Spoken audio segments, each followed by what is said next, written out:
If you're running Google Ads, I hate to break it to you, but Google doesn't always have your best interest at heart. I'm going to share with you the 7 secrets that Google doesn't want you to know, having spent over £5 million on Google Ads. And you're going to want to stick around to point number 7, because I'm going to reveal a way you can legally spy on your competitors, and it's a method that 95% of people don't know about. So let's jump straight into it. Okay, let's get into it then. What doesn't Google want you to know? So the first thing that Google doesn't want you to know is about auto-apply recommendations. Auto-apply recommendations are basically where Google does whatever it wants with your account. It can add headlines, it can change the copy, it can add keywords, it can remove keywords, it can change bidding strategies, it can do anything it wants. So one of the main things with Google Ads is we want to keep as much of the control as we can in our hands and have less variables to test as a result. And that makes it easier to find what works. When Google's doing its own thing, not only will it impact your brand safety negatively, it also means we have less control over our campaigns.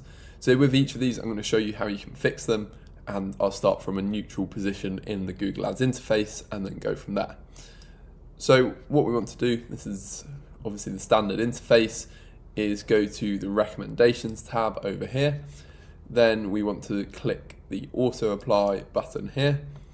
And what you'll then want to do is open up these 2 sections. Let's make this screen a little bigger.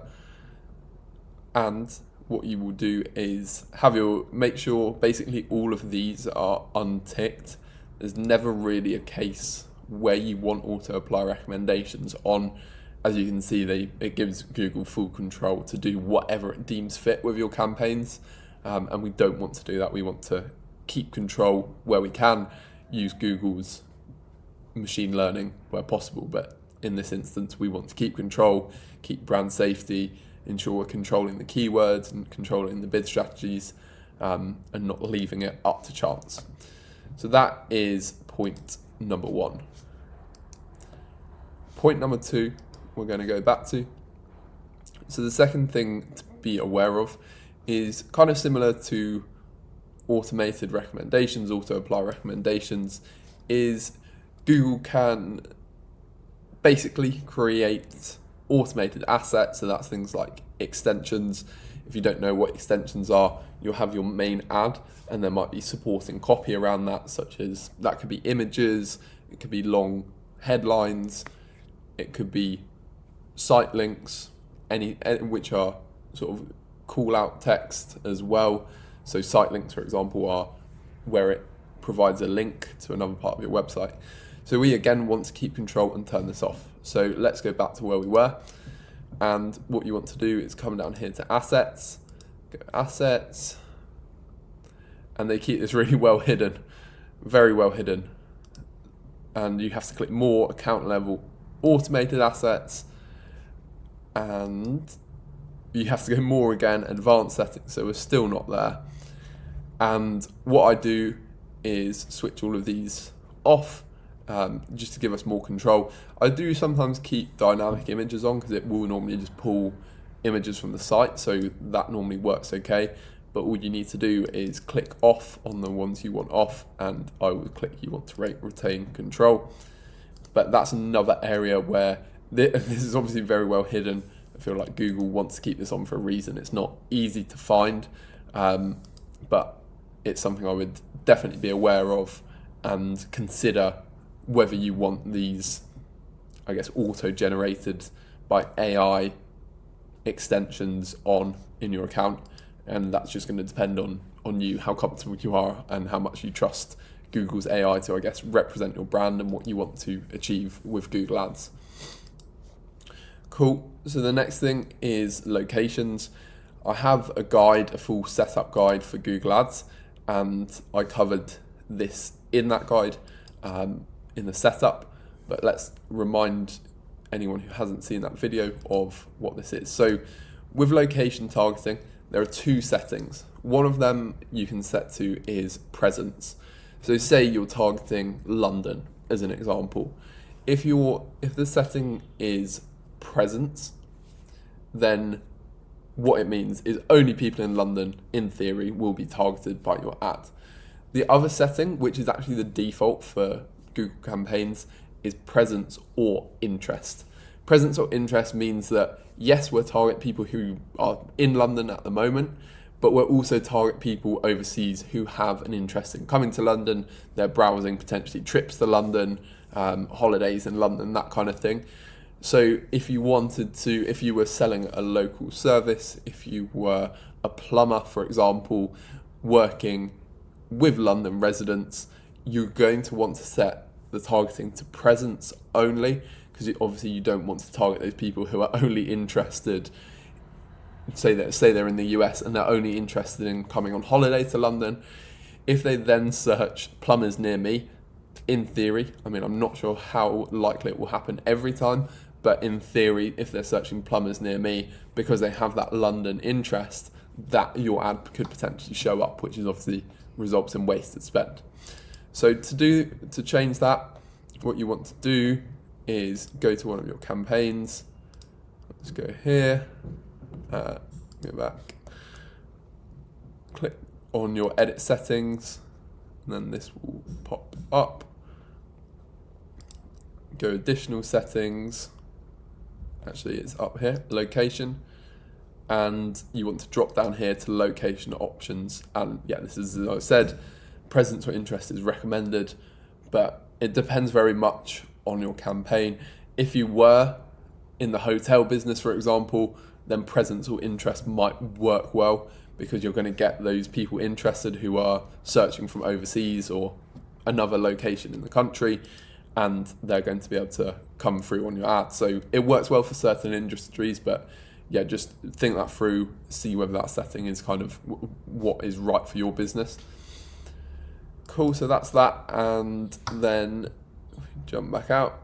So the next thing is Google Reps. So Google Reps and Google Ad support is always an interesting one. You may, if you've been running Google Ads already, have these kind of emails where they make it seem very urgent to get on a call. They say it's like a one-time offer, but if you've run Google Ads for some time, you'll realize this is quite repeated. Basically, my advice with Google Reps is, if you're new to it, yes, you can go on the calls because they will provide some more context over what you know, but take everything they say with a massive pinch of salt. Google, as is a business, they get a lot of money, tons of money from advertising. So if they have ways to increase ad spend from businesses such as yourself, then that's in their interest is all I'd say. So yeah, just take everything they say with a pinch of salt. You'll also see, if we jump back into the account, in the recommendations tab, quite a lot of the time, it's actually not available in this account, but one of the recommendations I see very often is increase your budgets. And obviously, if you increase your budgets, yes, you'll potentially get more conversions, but I would just understand what situation you're in and assess whether it makes sense based on the results you're seeing to increase budget. Don't listen to everything that the Google reps are saying. You don't have to join all their calls. They make it sound very dramatic, and often my clients will ask, we've got this urgent email, do we need to jump on? I occasionally jump on, but really it's not something I'm in a regular practice of doing, because it's maybe like 1 out of 10 of the things they say seems to be genuine advice that I trust. So just be careful in terms of taking that advice, being aware of where that advice is coming from. That is the company that is printing money through Google Ads, through this auction. So yeah, just be aware of that. Cool, and then on to the next point. Another one I discussed in my beginner setup video is considering the display and search network. And this is particularly if you're running search campaigns. So what you want to do is, we go back to our campaign settings. Let's go in here. And this is also a setting that will be automatically switched on. So you'll come here to networks, and often what you'll find, and this is if you're running a search campaign, you're putting in your own keywords, often both of these will be on. So let me explain what the search network and the display network are. So say you're running a search campaign, you're selling homes near you, so keywords could be something like homes near me, and you're selling properties. So on the search, what the search network is as Google said, ads can appear near Google search results and other Google sites where people can search for terms. So similar to Google search, it will be in a similar format, but it's not, what this means is it's not actual Google search. So it's other search engines that essentially Google owns. It's up to you whether you want to run it. I always turn it off because the quality will be lower. I will always trust that a customer who has come through on Google search is of a higher quality than someone potentially on the search networks. And with the display network, what that is if you have a search ad, then you might have seen on, if you're looking at major news sites, they have the image ads that sort of appear on the side, and they have text ads as well. The text ads are basically when someone has this display network setting turned on. And the whole advantage of Google Ads for many businesses is super high intent. Those users are searching for, if it's buy homes now, for example, they obviously have very high intent. Turning on the display network is massively counterintuitive because your search campaign, which is meant to be very high intent, is actually now pushing your ad out to people who maybe have that interest, but they're not searching right now, they're not in the market. So your click-through rate, your conversion rate will be much lower if you have the display network turned on. So it never, in my opinion, makes sense to have it turned on. You're much better to set up a specific display campaign elsewhere rather than have that feature turned on. So that's that point, and what we'll do is move on to the next one.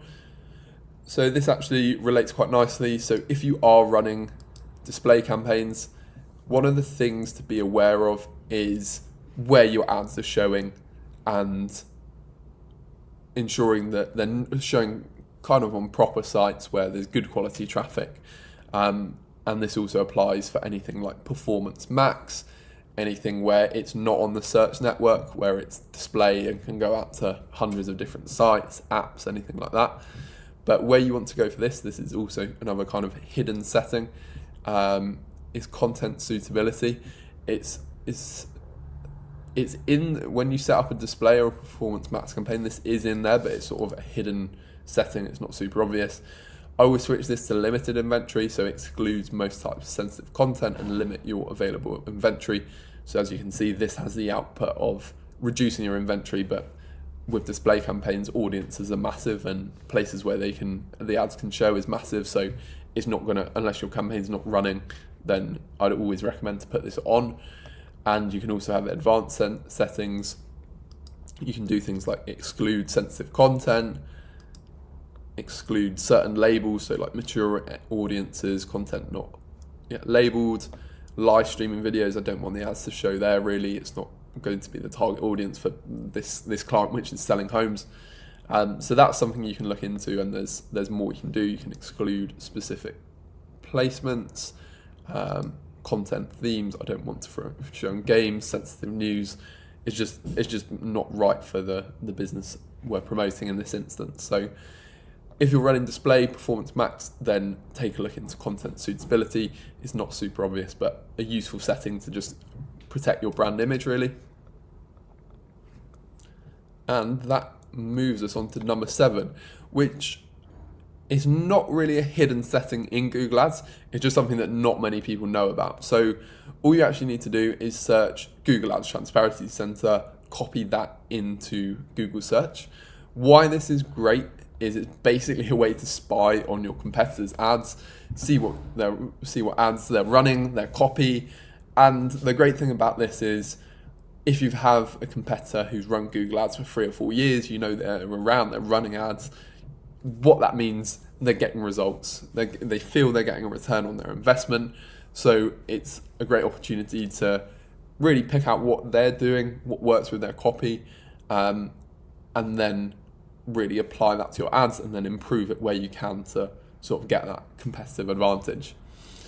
So if we run over to the Ads Transparency Center, so once you search Google Ads Transparency Center, you make sure set your location, so you can set it to anywhere, and let's type an advertiser in. Let's just type homes. Let's see what comes up. 76 ads, okay. And this is obviously in Romanian, which is always fun. But you can see exactly what their ads are. You can click on.